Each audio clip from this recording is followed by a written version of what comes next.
गौ माता ने बताया कि किन कर्मों के करने से व्यक्ति बहुत ज़्यादा गरीब रहता है। ये कहानी हमारे पुराणों में है। गौ माता ने वो सारी बातें बताई कि किन किन कर्मों से व्यक्ति गरीब होता है। जय श्री राम दोस्तों। तो आज की मेरी कहानी इसी पर है। दोस्तों, एक बार भगवान शंकर और माता पार्वती पृथ्वी लोक में भ्रमण कर रहे थे। तो वो एक पेड़ के नीचे जाकर के बैठे। उसी पेड़ के नीचे गौ माता भी बैठी हुई थी। गौ माता ने उनको प्रणाम किया और उनकी बातें सुनी।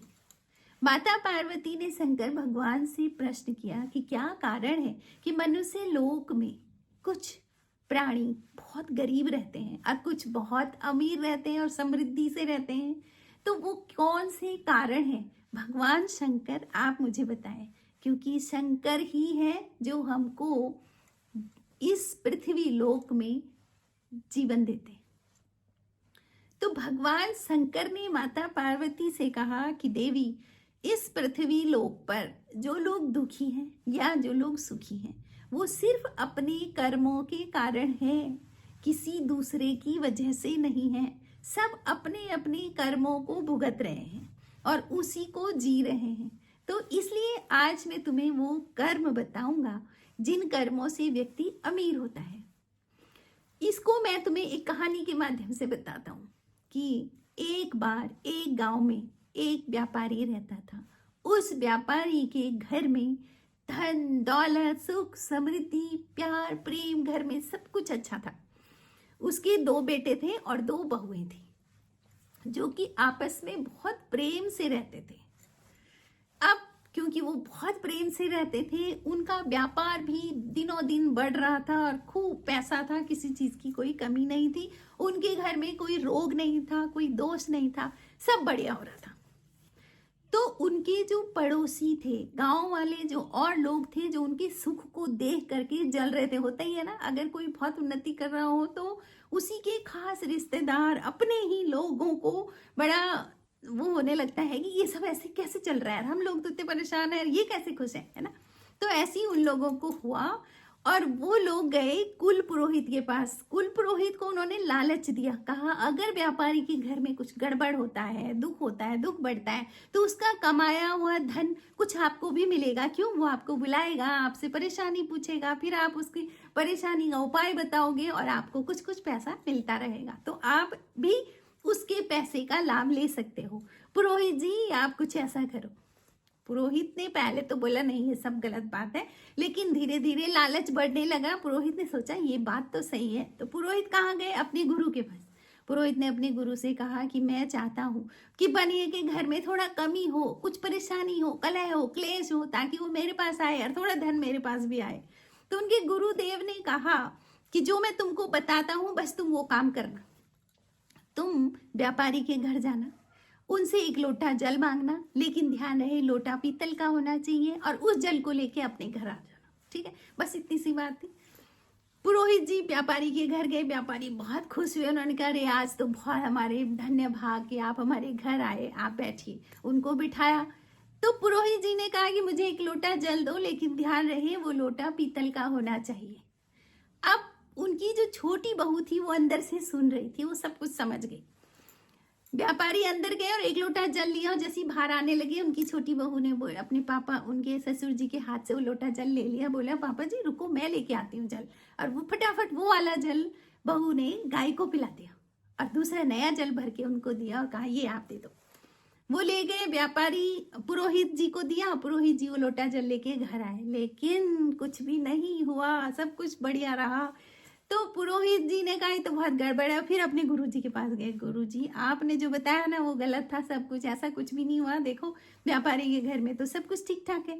तो उनके जो गुरु थे उन्होंने अपनी दिव्य दृष्टि से आंख बंद करके देखा, तो उनकी छोटी बहू ने क्या कर दी थी, चालाकी। तो पुरोहित गुरुजी ने कहा कि बेटा उनकी जो छोटी बहू है ना वो बहुत ही बुद्धिमान है। अब तुम ऐसा करो कि फिर से व्यापारी के घर जाओ और उससे वो गाय मांग लो। व्यापारी के घर गए, व्यापारी ने उनको बिठाया, आदर सत्कार किया। पुरोहित जी ने कहा कि देखो मेरी गाय थी वो दूध देना बंद कर दिया है, मैं बिना दूध के, मेरे बच्चे भी सब भूखे हैं, तो मैं तुमसे एक गाय मांगता हूँ। व्यापारी ने कहा मेरे लिए इससे बड़ा सौभाग्य क्या हो सकता है कि मैं आपको गौदान करूं, तो मैं आपको गाय दान दूंगा। जैसे ही व्यापारी अंदर गया और व्यापारी ने कहा कि मुझे पुरोहित जी को गौदान करना है, तो उनकी छोटी बहू ने सुन लिया। छोटी बहू फटाफट अंदर गई, अपनी एक कटोरी में चंदन और हल्दी पीस करके लेप बनाया और गौ माता के सींगों पे वो लेप लगा दिया।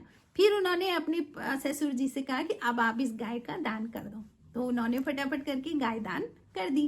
गाय दान करने के बाद भी पुरोहित के घर में कुछ नहीं आया पैसा, और ऊपर से व्यापारी के घर में सब कुछ ठीक ठाक चलता रहा। फिर पुरोहित अपने गुरुजी के पास गए, बोला भाई कुछ करिए गुरुजी, वो काम भी नहीं हुआ, उस काम भी असफल रहा हमारा। गुरुजी ने फिर दिव्य दृष्टि से देखा और कहा ओ उनकी छोटी बहू। गुरुजी ने पुरोहित से कहा कि अब की बार तुम जाके वो कटोरी मांग लाओ जिसपे उन्होंने वो रंग घोला था, चंदन और हल्दी का पाउडर घोला था।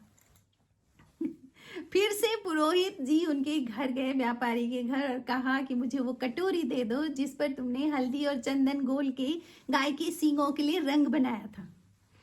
छोटी बहू ने फिर से सुन ली बात, और छोटी बहू ने फटाफट वो कलर, जो रंग उन्होंने बनाया था, वो धो दिया और दूसरा रंग घोल करके उनको पुरोहित जी के यहाँ दे दिया।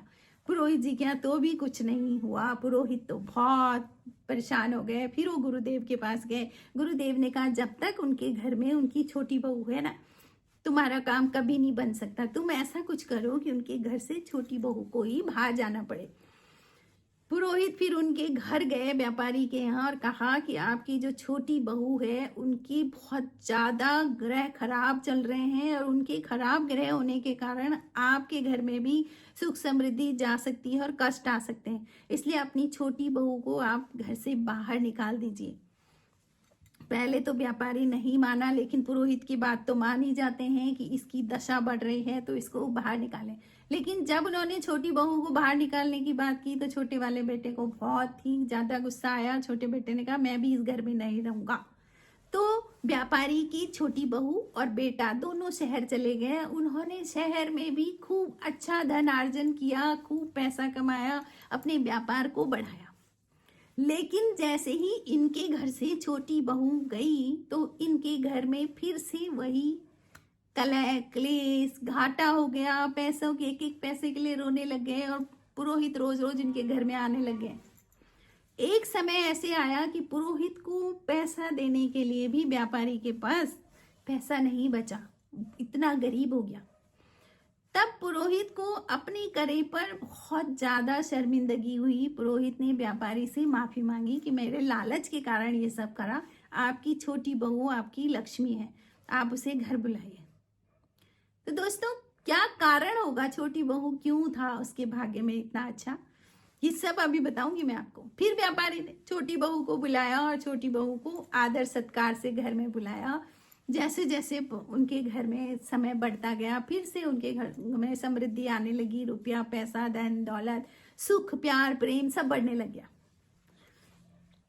तो दोस्तों अब इस कहानी में वो छोटी बहू के पास क्या था ऐसा जो उनके घर में सब कुछ था। देखिए, जो उनकी छोटी बहू थी वो बहुत बड़ी विष्णु भक्त थी और माता लक्ष्मी की भक्त थी। तो इसीलिए क्योंकि वो विष्णु भक्त थी तो माता लक्ष्मी की उनके ऊपर कृपा थी। देखिए, आपके घर में अगर एक भी कोई विष्णु भक्त है ना, तो आपके घर में कभी धन दौलत पैसे की कमी नहीं हो सकती है। ठीक है, उसमें कुछ लोग कहते हैं अरे हमारे, तुम उस भक्त को देखो जो भक्ति कर रहा है, उसकी वजह से सब है। तो दोस्तों जो छोटी बहू थी वो गौ माता की सेवा करती थी, बड़ों का सत्कार करती थी, आश्रितों की सेवा करती थी, अपने बुजुर्गों का बहुत ध्यान रखती थी। साथ में पूरे घर में वो सबके लिए, क्योंकि सबसे छोटी थी तो सबके साथ आदर से रहती थी। घर पर अगर कोई आया तो उसका भी बहुत खुश दिल से उसका सत्कार करती थी, उसको खिलाना, उसका ध्यान रखना सब कुछ करती थी। यानी कि वो सद्गुणों से भरी हुई थी। तो जहाँ सुमति तहाँ संपत्ति नाना, सुमति है, अच्छी बुद्धि है, वहां तो संपत्ति ही संपत्ति है। तो इस तरह से गौ माता ने कहा है कि जो विष्णु के भक्त होते हैं, विष्णु की पूजा करते हैं, उनके घर में कभी भी कमी नहीं हो सकती। तो दोस्तों, आपको वीडियो कैसे लगा आप कमेंट जरूर करें, कमेंट में जय श्री राम लिखें। Thank you.